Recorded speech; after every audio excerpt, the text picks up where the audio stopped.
Continuando con nuestro estudio de Apocalipsis, seguimos con el capítulo 4, en donde hay dos maravillosos temas. Hay dos asuntos en el capítulo 4 de Apocalipsis que vale la pena que los veamos. El día de hoy hablaremos sobre los espíritus de Dios, pero también sobre las criaturas que Juan logra observar detenidamente. Son 7 espíritus y vamos a refutar ciertas doctrinas erradas que han habitado en diferentes iglesias a lo largo del tiempo cuando hablamos de los 7 espíritus de Dios. Me gustaría, por favor, si fuera tan amable, que me acompañe a Apocalipsis capítulo 4, del verso 1 al verso 5. Apocalipsis capítulo 4, del verso 1 al verso 5. Dice la palabra de Dios: Después de estas cosas miré, y he aquí una puerta abierta en el cielo, y la primera voz que había escuchado, que hablaba conmigo, como con sonido de trompeta, decía: Sube acá, y te mostraré las cosas que deben suceder después de estas.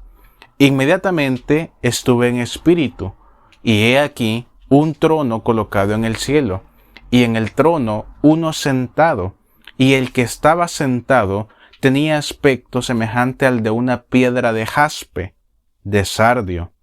Vi también un arco iris que estaba alrededor del trono, con aspecto como de esmeralda. Había también alrededor del trono 24 tronos, y en los tronos estaban sentados 24 ancianos vestidos con vestiduras blancas, y tenían sobre sus cabezas coronas de oro. Y del trono surgían relámpagos y estruendos de truenos, y delante de su trono había 7 lámparas de fuego ardiendo, las cuales son los 7 espíritus de Dios. Ciertamente Dios es uno, grande y poderoso, majestuoso como no hay otro. Él es el Rey de reyes, Señor de señores y Dios de dioses, el único verdadero que merece el trono. Y eso lo deja muy claro el verso 2. Hay uno, no dice varios. En el trono vi uno sentado, con aspecto de jaspe y sardio, y alrededor del trono un arco iris, con aspecto como de esmeralda. Pero ¿por qué me enfatizo tanto en el uno? Porque cuando hablamos, amados, sobre los 7 espíritus de Dios, mucha gente, guiada por el enemigo o solamente con el único afán de generar polémicas, disturbios dentro de las congregaciones, cuando no profundizan un poco más, se dan malas doctrinas.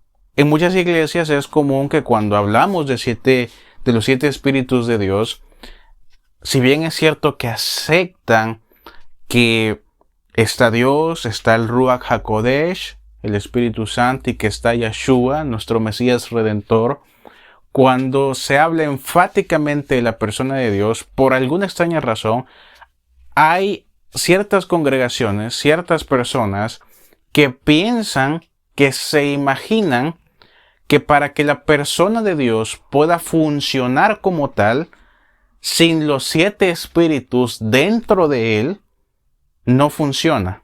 No sé si me doy a entender.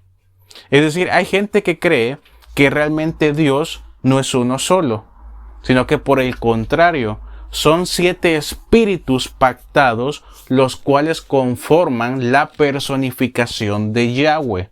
Y que si por extraña razón, si por X o por Y, alguno de estos 7 supuestos espíritus llegase a desprenderse de los otros 6, inmediatamente, automáticamente, la persona la personificación de Yahweh desaparecería del mapa, es decir, se extinguiría. Si nos damos cuenta la burrada que es este tipo de teorías, este tipo de doctrinas.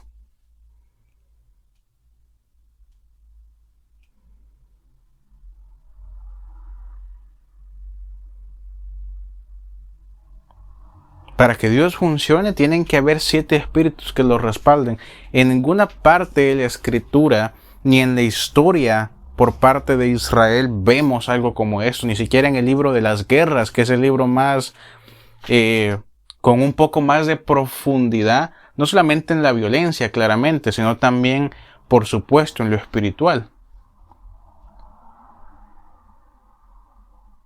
Nunca vemos algo como este tipo de doctrinas que para que Dios funcione tiene que estar sí o sí respaldado por otros 7 espíritus, porque lo contrario no es tan poderoso, porque lo contrario dejaría de existir, porque lo contrario a lo mejor no nos resultaría tan útil. Quien quisiera, ¿no? Un Dios que supuestamente está conformado por 7 espíritus, que le faltara uno, que le faltaran 2, que le faltaran 3, 4 o todos.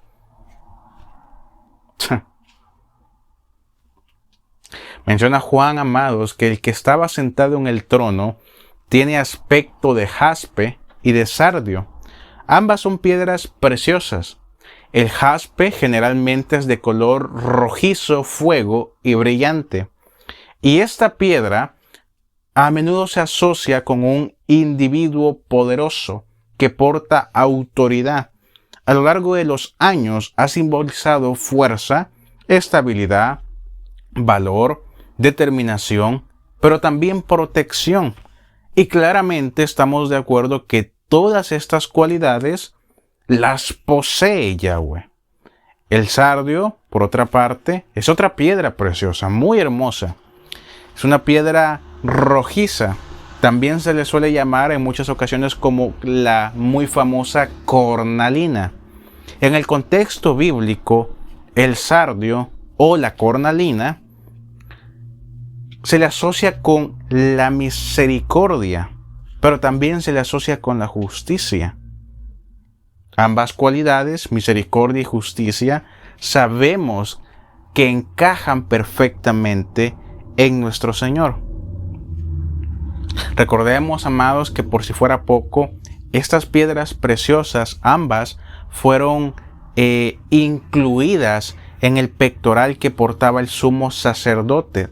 Recordemos que cada piedra preciosa representaba a una diferente tribu por parte de Israel, del Israel antiguo. En este pectoral, el sardio representaba a la tribu de Rubén y el jaspe a la tribu de Benjamín. Cuando estudiamos la historia de las tribus, realmente vemos que cada tribu realmente simbolizaba o estaba representando de forma correcta. Se sabe que dentro de las tribus es extraño porque cualquiera podría pensar que Benjamín, por ser hijo de, digamos, un hijo aparte, hasta cierto punto por algunos, un hijo menospreciado, por ser un hijo de otra mujer, por ser el último, cualquiera podría pensar, cuando vemos a Benjamín en las primeras partes de Génesis, en el contexto de Génesis, en el contexto del principio, en el contexto de Berechit, cualquiera podría pensar que Benjamín no sería la gran cosa. Vemos a un joven indefenso, un joven protegido, amado por su padre. Vemos a un niño literalmente que incluso pasando después lo de José, sus hermanos adoptan una postura un poco más piadosa, un poco más misericordiosa. Vemos un niño protegido, por no decir sobreprotegido. Nos presentan a Benjamín como alguien no necesariamente fuerte físicamente hablando, porque para eso estaba Leví, para eso estaba Judá. Sin embargo, cuando Es momento de que Jacob, que Israel parta. Al momento de dar las profecías a cada uno de los hijos, vemos que Jacob añade algo interesante al estirpe de Benjamín. En la historia, Rubén, si bien es cierto que en muchas ocasiones salieron guerreros de dicha tribu, pero a menudo era la tribu que menos le gustaba derramar sangre. Era la tribu que menos le encantaba propiciar daño a otro. Era una tribu misericordiosa. Esta tribu se podría decir que desde el tiempo antiguo vencía el mal con el bien. Benjamín no. Cuando estudiamos la historia de Benjamín, no de la persona, no del hijo, sino del estirpe, cuando estudiamos a los guerreros benjaminitas nos damos cuenta que ellos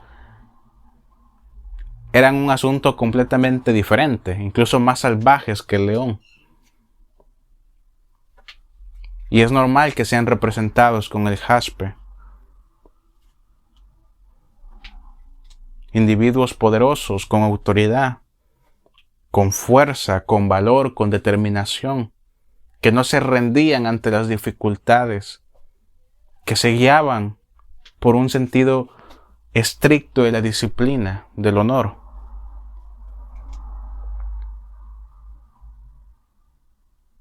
Menciona también Juan que observa un arco iris de un solo color, esmeralda. ¿Pero por qué de un color? Porque cuando nosotros vemos el arco iris que nosotros como seres humanos conocemos, no es de un solo color. Hay más de un color, claramente. En el contexto bíblico, este arco iris de un solo color, de esmeralda, representan el poder y la soberanía.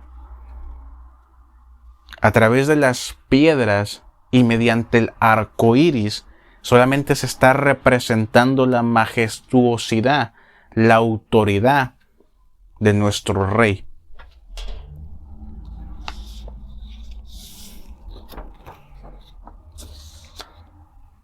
Se desconoce, claro está, por completo la identidad de estos 24 ancianos que se mencionan en el verso 4. Han habido muchas teorías sobre estos ancianos, pero volvemos a lo mismo. Son teorías, no es como que esté verificado, comprobado. No sabemos a ciencia cierta qué individuos son estos 24 ancianos.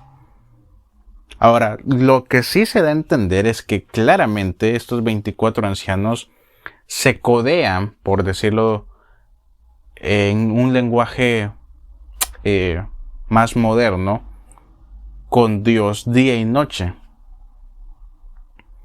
Si están ahí de manera tan inmediata alrededor del rey, es porque claramente son hombres que tuvieron que ganarse ese lugar. Ahora bien, ¿cuáles son estos 7 espíritus que se mencionan en el verso 5? Debemos entender que de una forma ortodoxa, más que espíritus, también podríamos llamarlos como atributos, como cualidades que porta el soberano rey.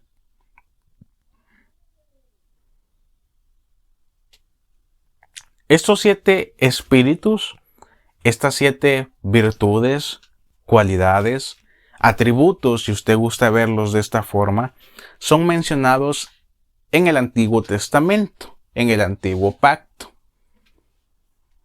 Y precisamente los menciona el profeta Isaías. En el capítulo 11, verso 2 y verso 3, están ahí explícitamente estos 7 espíritus, los cuales son los siguientes: el espíritu de sabiduría, el espíritu de entendimiento, el espíritu de consejo, el espíritu de fortaleza, el espíritu de conocimiento, el espíritu de temor al Señor. El espíritu de sabiduría. ¿Qué es la sabiduría? Bueno, la sabiduría, amados, no es algo, al menos en el contexto humano, no es algo que se gana o que se obtiene inmediatamente al nacer. Tú miras a un niño de 10 años, aparte de Yeshua, claramente los niños de 10 años no podríamos decir que son sabios en todo su esplendor. Son torpes, son ingenuos. En cierto punto, en ocasiones, no siempre, sobre todo con la perversidad de los tiempos que se viven hoy en día, en ocasiones son inocentes. A veces, a pesar de que biológicamente tengan 10 años, están más podridos que un anciano de 50. Y perdón, pero es la realidad. Son rebeldes, pero rara vez podríamos decir que un niño de 10 años tiene sabiduría, porque la sabiduría es algo que se va incrementando, es algo que se obtiene pasando el tiempo y más enfáticamente pasando por retos, problemas, dificultades, golpes de la vida, sabiendo analizar lo que le sucede a uno, encontrando respuestas, sabiendo actuar conforme el tiempo corresponda. Así es como se obtiene la sabiduría. En ocasiones la sabiduría se obtiene observando los errores de los demás, no para criticarlos, no para juzgarlos, no para burlarse del que se tiene al lado, sino para aprender. Si al hermano le fue mal en X o en Y aspecto, quiere decir que probablemente si yo también me dirijo por ese camino, a mí también me puede ir igual o peor. Por lo que o no me voy por ahí, o si se me ocurre la brillante idea de ir por ahí, ir con más cuidado, con linterna, con lupa, algo con que defenderme. La sabiduría también, en el contexto humano, se obtiene también mediante los errores, mediante los fracasos, mediante todas las ocasiones en las que, similar a andar en bicicleta, creímos que íbamos bien, creíamos que teníamos control, incluso nos dimos la tarea de acelerar, creyendo que mantendríamos equilibrio y en el momento menos oportuno no nos dimos cuenta. Probablemente se enredó la cadena, chocamos con alguna roca, con alguna piedra, con un pedazo de tabla. Caemos, nos golpeamos, nos raspamos, lloramos, nos herimos, sangramos. En el caso de Dios no necesita equivocarse para ser más sabio. No, claramente no. Recordemos que Dios es sempiterno.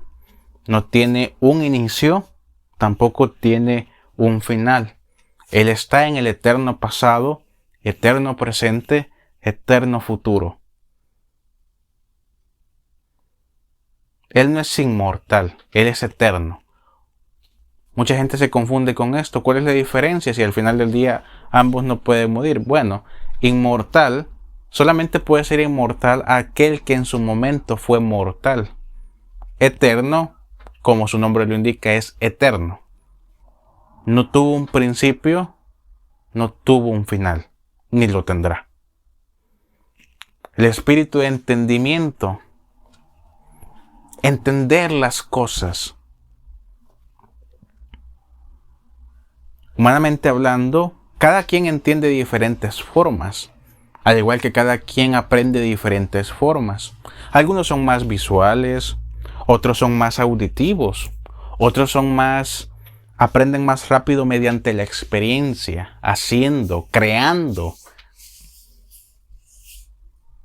Entienden cada uno de nosotros a diferente o distinta velocidad. Muy probablemente de los temas que se hablan aquí, algunos lo captan a la primera.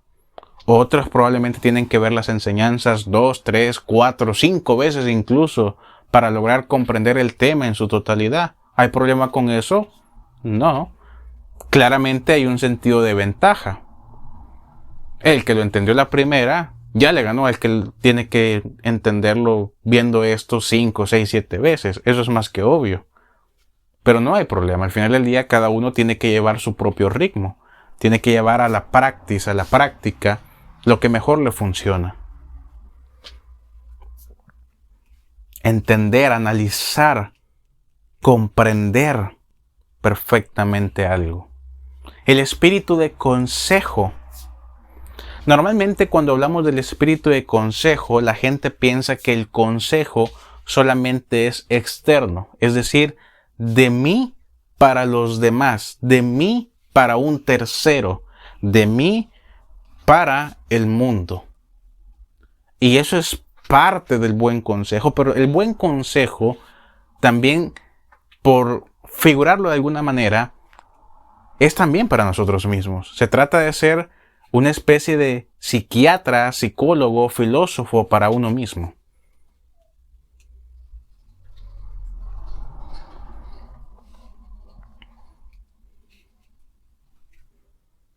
Si nos damos cuenta, todo lo que estoy diciendo hasta este momento, todo lo que Dios está revelando, son las cualidades, los atributos de un buen rey. No de un rey, de uno bueno, de uno excelente, de uno que es digno del respeto del pueblo.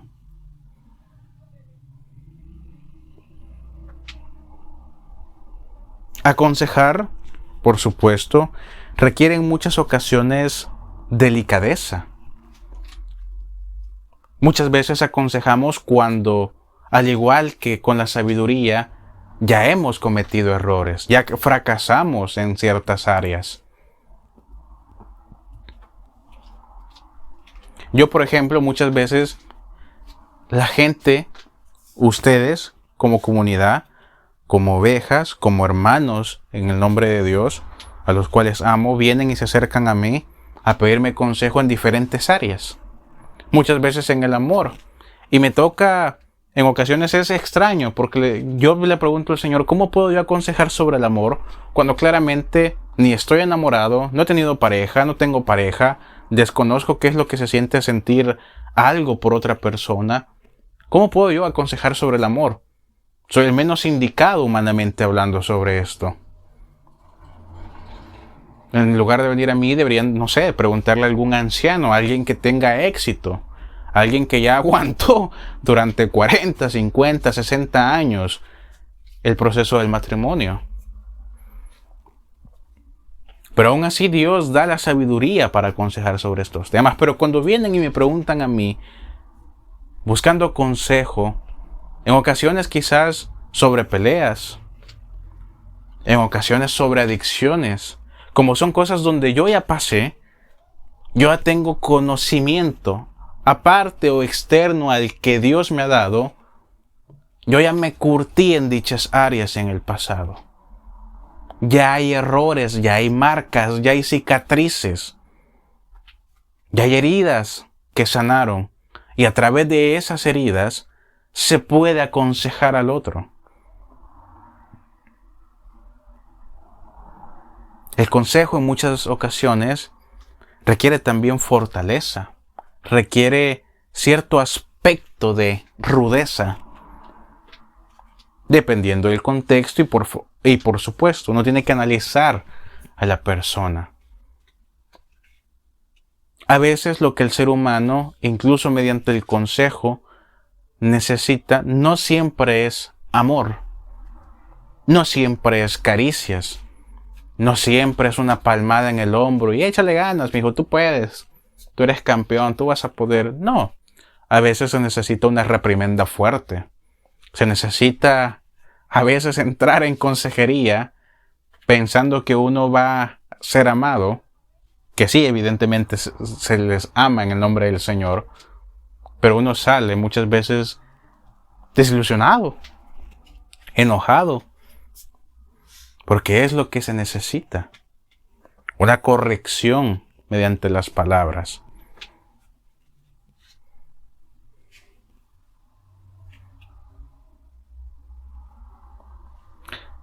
El espíritu de fortaleza. Y aquí la fortaleza siempre se va a dividir en dos. Una fortaleza mental. Recordemos que lo mental la mente, el cerebro, está intrínsecamente conectado, relacionado, asociado, acompañado del Ruach, del Neuma, del Espíritu. Así que evidentemente podríamos decir que también a su vez es una fortaleza espiritual. La fortaleza mental, entre paréntesis, fortaleza espiritual. Pero también se requiere de una fortaleza física. El buen rey no solamente es fuerte de la mente, obligatoriamente ya no es cuestión de si quiere, no, tal vez, se siente holgazán, a lo mejor hoy no tiene ganas, hoy amaneció con desánimos, no está tan motivado. El buen rey tiene que ser fuerte, sí o sí, obligatoriamente, a nivel físico también.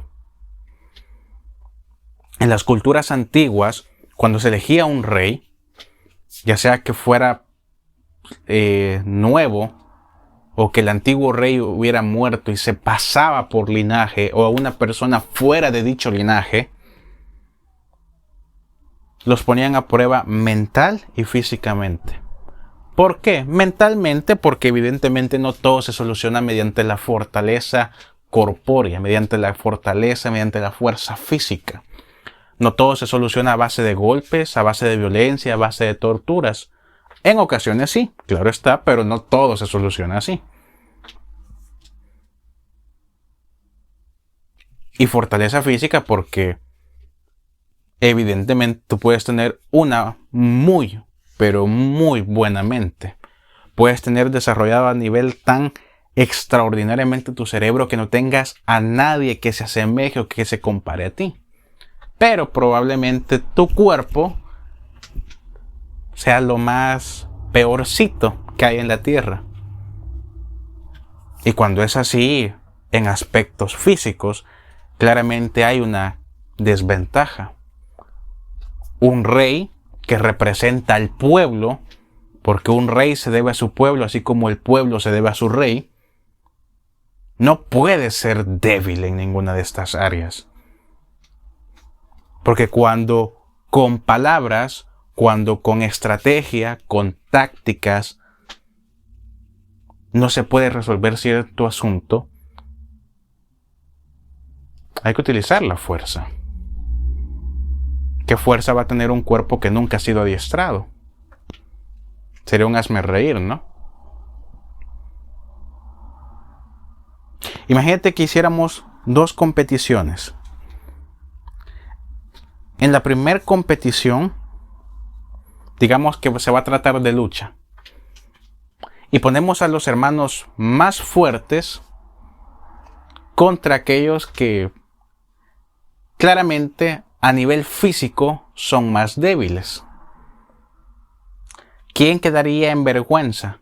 ¿El fuerte o el débil a nivel físico? Evidentemente el débil. Pero si hacemos una competencia mental, no necesariamente el más fuerte a nivel físico es el más fuerte a nivel mental. Y eso lo podemos ver a día de hoy. Hombres y mujeres que tienen un aspecto físicamente hablando, como si fueran monstruos, bestias de combate, que se ve que se han curtido pasando el tiempo en diferentes disciplinas, pero que a nivel mental pareciese ser que los años no les han caído en gracia. Pareciese ser que, sí es cierto, la capa externa es como la de un tanque de guerra, pero por dentro un niño inmaduro todavía de 5 años. Un niño hombre, como se le llama desde el punto de vista filosófico.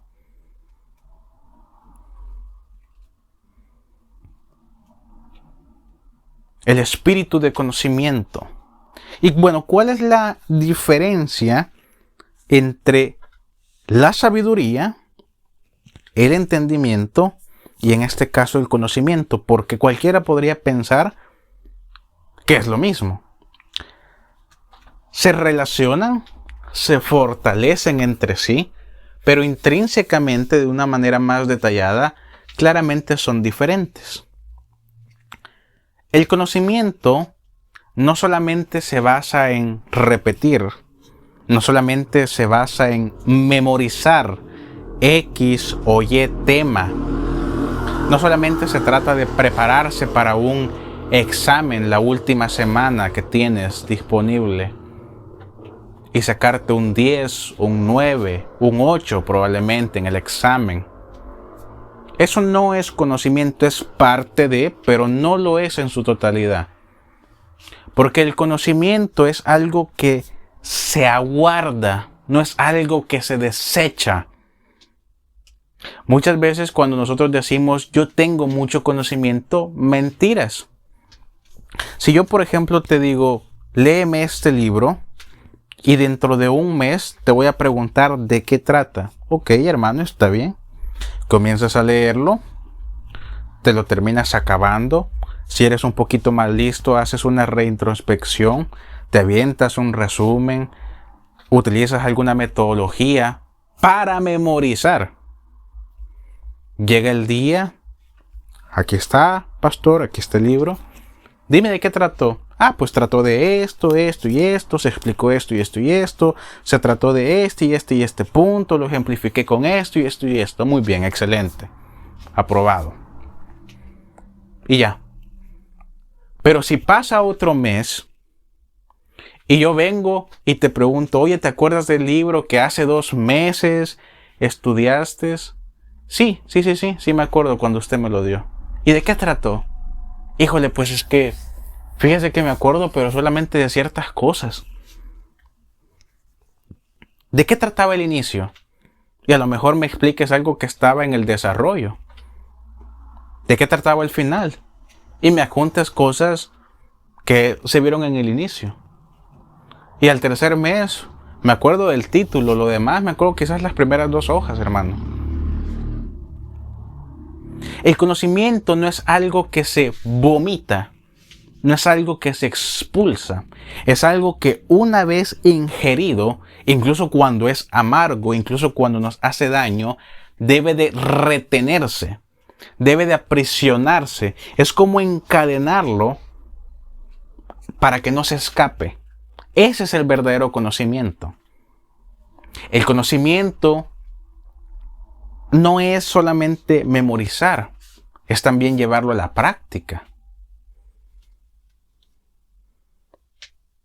Tú puedes conocer mucho sobre matemática, sobre álgebra, biología, ciencia, sobre genética. Puedes ser el mejor experto a nivel teórico en cosas cuánticas, en asuntos electrónicos, incluso en asuntos físicos, en anatomía, en la ciencia del combate, en la naturaleza humana. Teóricamente eres excelente, pero al llevarlo a cabo no necesariamente se muestra esa excelencia. A veces por falta de experiencia y a veces porque realmente no hemos obtenido el verdadero conocimiento.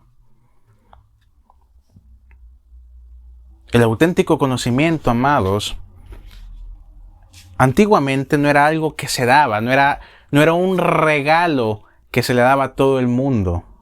¿Cómo? Sí, es verdad. Dios mandaba al profeta a revelar, a decir, a advertir, muchas veces a maldecir incluso. Pero con quien en primera instancia tenía un acercamiento no era con el pueblo, no era el que el profeta mandaba, era directamente con el profeta.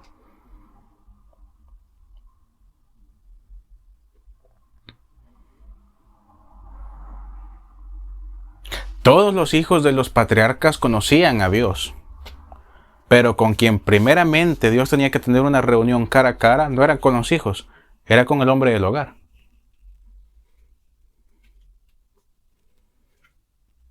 Mucha gente siguió al Mesías. No todos lo siguieron de corazón. Buscaban milagros, buscaban recompensas. En ocasiones solamente buscaban que los alimentara durante cierto tiempo. De ahí en fuera te desconozco. Dios te bendiga en tu misión. Gracias por haberme alimentado. Por eso Yeshua muchas veces les dice, ¿no? ¿Hasta cuándo estaré con ustedes, manada de hipócritas?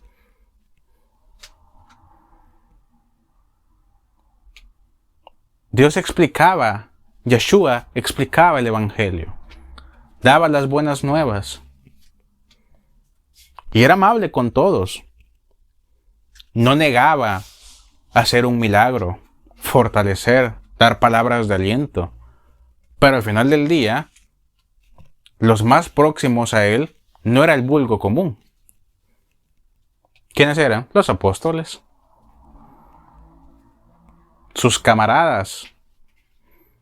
Eran los primeros en la línea del conocimiento. Muchas veces no entendían, claro está.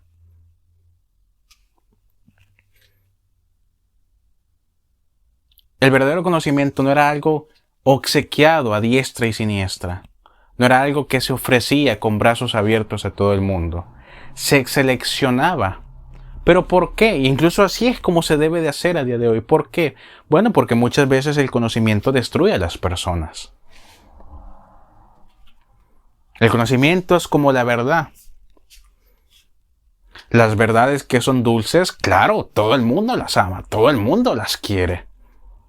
Pero las verdades que son crueles, las verdades que es como sorber aliento de dragón, que es como sorber veneno de víbora, si se pueden evitar, mejor, ¿no, hermano?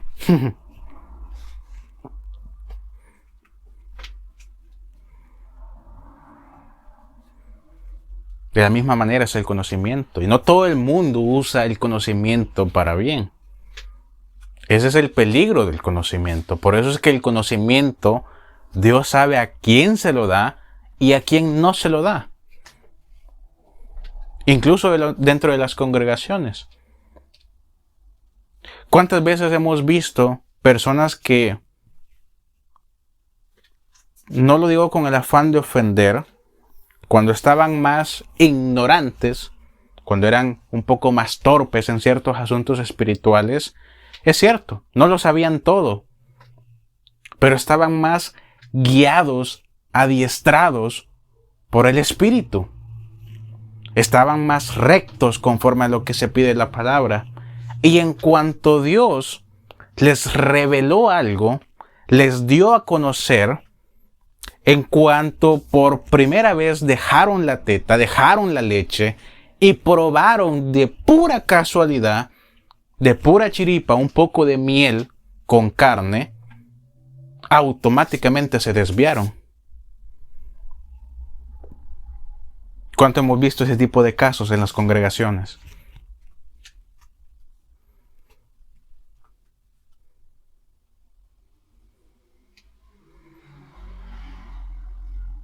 Ya lo decía Salomón, honra tuya, oh Dios, es encubrir la palabra, pero la honra del rey, la honra de tu siervo, es descubrir el misterio. No es para todos el conocimiento. En el tiempo futuro sí, la propia Escritura lo dice, todos tendrán conocimiento, tiempo futuro.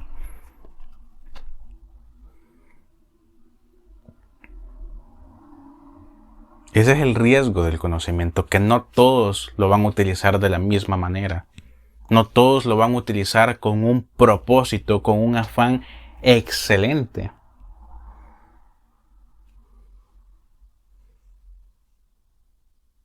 El espíritu de temor al Señor. Cuando hablamos de temor, no significa que tú, al momento de buscar al Señor, vayas ahí con un escudo, temblando de las piernas, sudando frío. No puedes ni siquiera voltear a ver hacia arriba porque sientes que te va a consumir. No, eso sería entrar en pánico. El principio de la sabiduría es el temor al Señor. Pero ¿qué es el temor al Señor? Claramente en ocasiones sí podemos sentir horror, pavor, Sobre todo cuando sabemos que no estamos tan bien cimentados, tan bien plantados delante de Dios. Claramente podemos llegar a sentirnos más que insuficientes, atemorizados. Eso es obvio. El espíritu del temor hacia Dios, hacia el Señor, es recapacitar, saber actuar. Y para saber actuar hacen falta primero los 5 espíritus, las 5 cualidades, virtudes que hemos visto anterior a esta. Hace falta sabiduría, hace falta entendimiento, hace falta fortaleza, conocimiento. Hay gente que dice, yo quisiera tener más sabiduría, yo quisiera tener más conocimiento, yo quisiera ser todavía más fuerte, yo quisiera entender todavía más las cosas de Dios. Sinceramente, hasta cierto punto lo recomiendo, hasta cierto no. ¿Pero por qué, hermano? Parece que está satanizando esto. No, para nada. El único detalle, amados, y para todos aquellos que tienen este propósito, este objetivo, en cuanto Dios te da más, también más se te exige. Dios te revela más, pero Dios también espera más de ti. Dios te va a fortalecer, pero Dios también espera que esa fortaleza la utilices para bien, no que te hagas un tirano.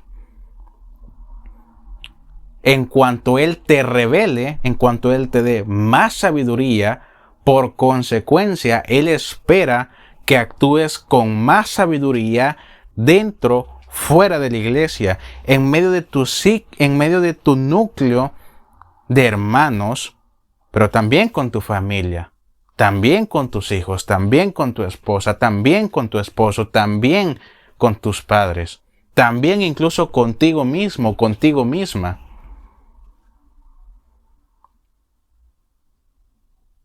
Por eso es que muchas veces cuando pedimos, las cosas no se nos dan. Y no es porque Dios diga, no es que no te quiero bendecir, no es que no te lo quiero dar. Lo que pasa es que si te lo doy, eres tan torpecito que muy probablemente si te doy esto que me estás pidiendo, te vas a destruir tú mismo. Entonces prefiero mejor no dártelo.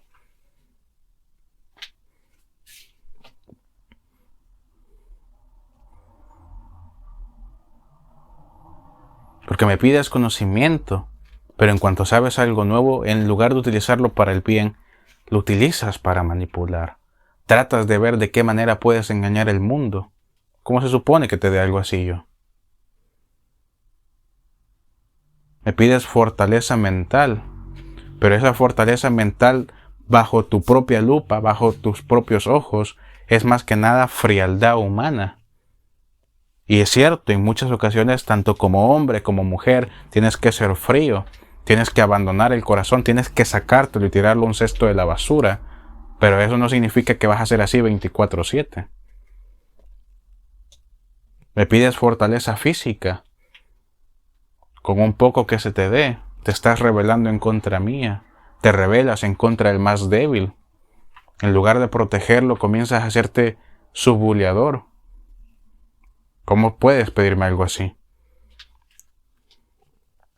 Pides consejo, te lo doy, te hablo yo directamente, te hablo mediante pastores, mediante alguien que ya se equivocó, y en lugar de entender el consejo y llevarlo a la práctica, te entra por el oído izquierdo, te sale por el derecho. Ni de loco te voy a dar esto que me estás pidiendo.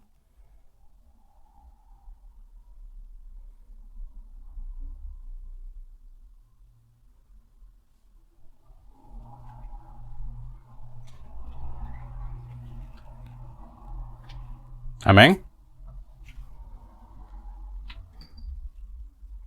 Bueno, hermano, pero hasta aquí solamente hemos visto 6 espíritus, o 6 virtudes, 6 cualidades, 6 características. Falta uno, porque son 7, no son 6, no se haga el tremebundo.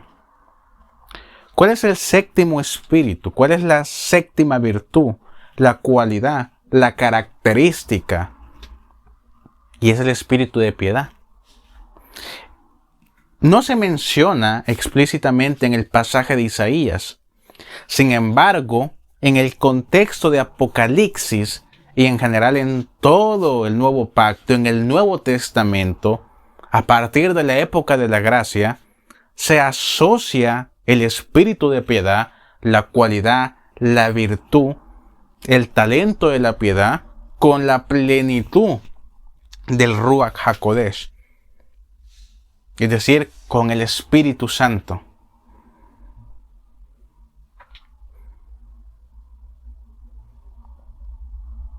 Esa es la verdadera piedad.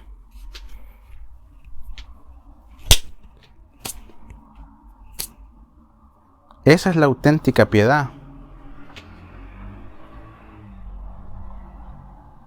Reconocer, saber, tener un límite.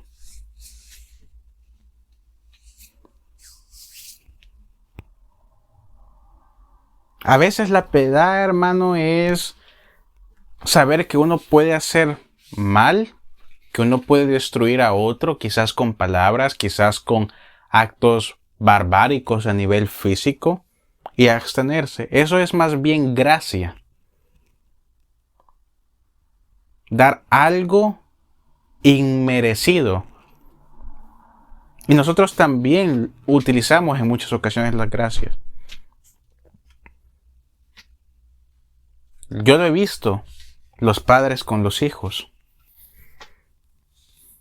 A pesar de que el hijo muchas veces es lo suficientemente rebelde, malcriado, como para que el padre esté 24/7 azotándolo en la espalda, no lo hace, eso es gracia. Quizás no cumple con sus deberes del hogar, quizás no tiene ni la más mínima gota de disciplina en su vida, pero no es exhortado 24/7, no es amenazado, no es golpeado, no es ultrajado, ni física ni verbalmente. Y sí lo merece, ¿eh? Eso es gracia.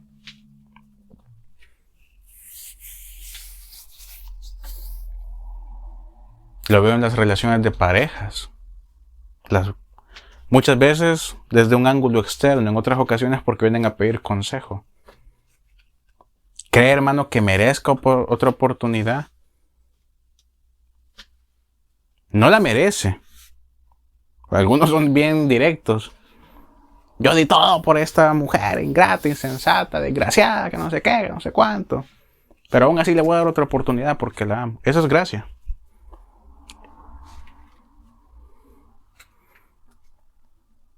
Eso es gracia.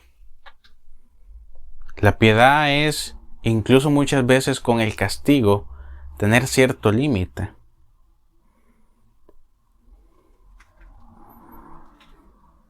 Es como cuando uno de pequeño hacía cosas malas. Los que fuimos criados en un hogar tradicional, sabemos o identificamos que normalmente, no siempre, pero normalmente la madre latinoamericana era muy alcahueta. La madre era más de castigos. Ahora el padre latinoamericano, Dios me guarde, parecía un bulldog al momento de ejercer el castigo. ¿Y qué decía el padre? Te voy a dar 2, te voy a dar 3. No nos merecíamos 3 golpes. No merecíamos que el padre de familia se sacara el cinto del pantalón y nos pusiera 3 bien puestos. A veces merecíamos 10, merecíamos más. Pero también él sabía que nos podía dañar. Eso es gracia, eso es piedad. Tener el poder de poder hacer algo y aún así tener cierto límite, eso es piedad.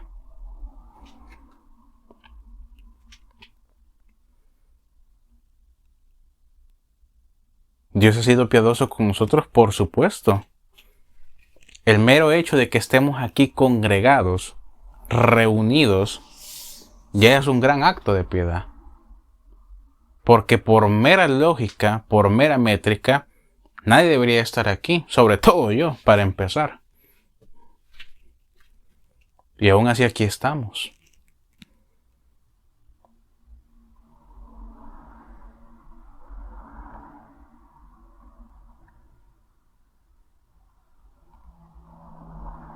Estos 7 espíritus, estas cualidades, estos atributos son la base de la perfección de nuestro Padre.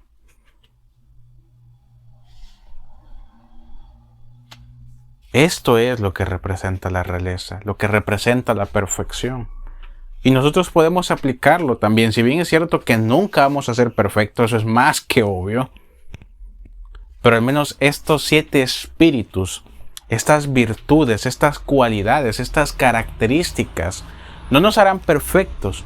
Pero créanme que se los digo, fácilmente pueden llevar a una persona a la excelencia. ¿Cómo lo sé? Porque Dios lo hizo conmigo. He visto cómo Dios cambia vidas de otras personas, hombres y mujeres, con un pasado completamente desastroso, con un pasado completamente vomitivo que dan ganas de taparse rápidamente la nariz, del hedor putrefacto. Y en cuanto entra Dios en la ecuación, cambia por completo todo el desastre, limpia, a veces destruye, pero da lugar a algo nuevo y maravilloso. Amados, estos han sido los 7 espíritus. Al principio de la enseñanza mencioné que íbamos a hablar también sobre los 4 seres vivientes que logró observar Juan, pero sinceramente veo que ya es un poco tarde. Llevamos aquí creo que casi 1 hora y sí nos tardaríamos a lo mejor otra hora. Entonces vamos a dejarlo hasta acá y en la próxima enseñanza, siguiendo de manera ordenada esta serie de Apocalipsis, estaremos viendo los 4 seres vivientes.